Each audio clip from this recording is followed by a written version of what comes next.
She thought she was doing everything right. She prayed, she feared Allah, she avoided the forbiddance. But there was one thing she didn't guard: her heart. This is the story of Noor, and if you've ever felt your heart pulled towards something or someone you weren't supposed to be attached to, this story is for you. Noor was known by everyone as a good girl. Not perfect, she never claimed to be, but she was honest with herself and with her Creator.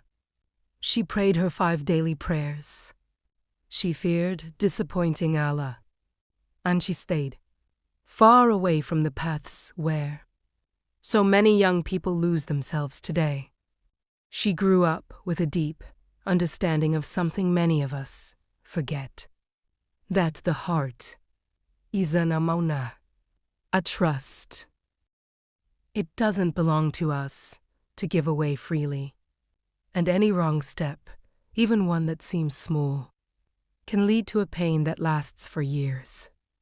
But life has a way of testing us in ways we don't expect. And for Noor, that test came quietly, unexpectedly, in the form of a feeling. It started innocently. She saw a young man just once, maybe twice. There was no conversation, no intention, nothing inappropriate, just a feeling. But days passed, and the feeling didn't fade. Every time the thought crossed her mind, she would push it away and say, "No, I don't want to displease Allah." A small attraction, the kind that makes your heart skip just for a moment. At first, Noor was strong. She told herself, "It's fine. It's just admiration, nothing more. I won't talk to him. I won't let this grow." But here's the painful truth that Noor didn't know yet. Sometimes the heart is weaker than our resolve. Gradually, circumstances brought them together. A wargieri, a question there, a simple greeting, nothing scandalous, nothing that seemed dangerous. Noor didn't start with bad intentions. But that's the thing about mistakes, isn't it?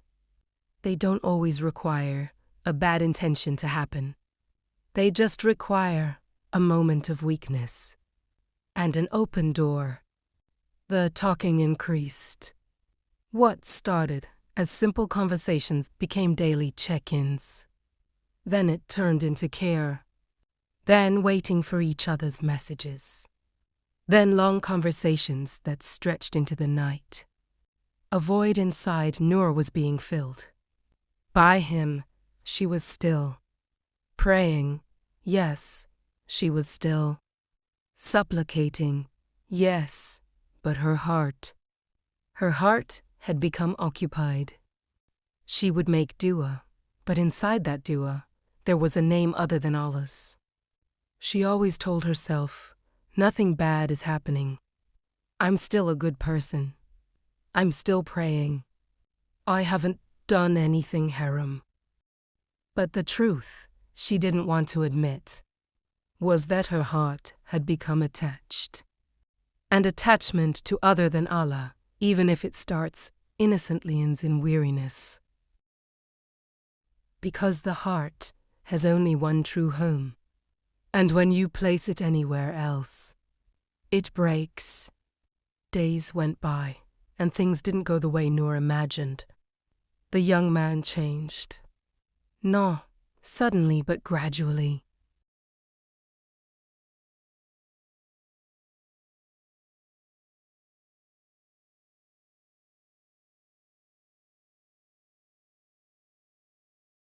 She would cry until her eyes were swollen. She blamed herself. She blamed him. She couldn't understand why her heart was so broken over someone who was never even hers to begin with. She felt lost from herself and lost from Allah. She had forgotten the most important lesson. One night, sitting alone in the darkness of her room, she finally got up to pray. But this the prayer, so heavy, she wept and cried out, "Ya Allah, what have I done? I thought I was on the right path. Why is my heart like this? Why does it hurt so much?" And at that moment, she understood. She realized the problem wasn't the person. The problem was the attachment. She understood that whoever attaches their heart to other than Allah will suffer. Not because Allah is unkind, astaghfirullah, never.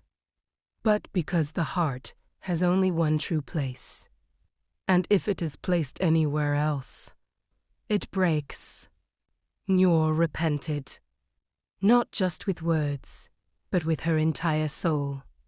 She regretted that her heart had outpaced her obedience. She regretted trying to fill a void inside her with a human being. Instead of leaving it for Allah, she decided to return. It wasn't easy. It wasn't fast. But she moved away, step by step. She cut off everything that could lead her back to that pain. Every time she felt longing, she would say, "Ya Allah, I left him for your sake. So give me peace. Replace what I lost with something better. Heal my heart." And over time, Allah gave her peace. Not because the world suddenly became perfect, but because her heart returned to its proper place. She went back to praying with a present heart, making dua with confidence, and truly leaving her affairs to Allah not just in words, but in her very spirit. Noor learned a lesson she would never forget. Attachment to other than Allah is heedlessness, and any love or security placed in the wrong place turns into torment. Since that day, she says to every sister, every young woman struggling, do not give your heart to anyone except its creator, because anyone else might leave you. But Allah never leaves. If you're watching this and you've ever felt that pull, that attachment to someone or something that takes you away from Allah, know that it's not too late. Your heart can return home. No matter how far you've gone, no matter how attached you've become, the door of repentance is always open. And Allah is waiting for you with mercy that is greater than you can imagine. May Allah protect our hearts and guide them back to Him, always. And whoever reads or watches this, please send your blessings upon our beloved Prophet Muhammad. Peace and blessings be upon him. If this story touched your heart, share it with someone who needs to hear it. And remember, your heart is an Amanah. Guard it, protect it. Give it only to the one who created it.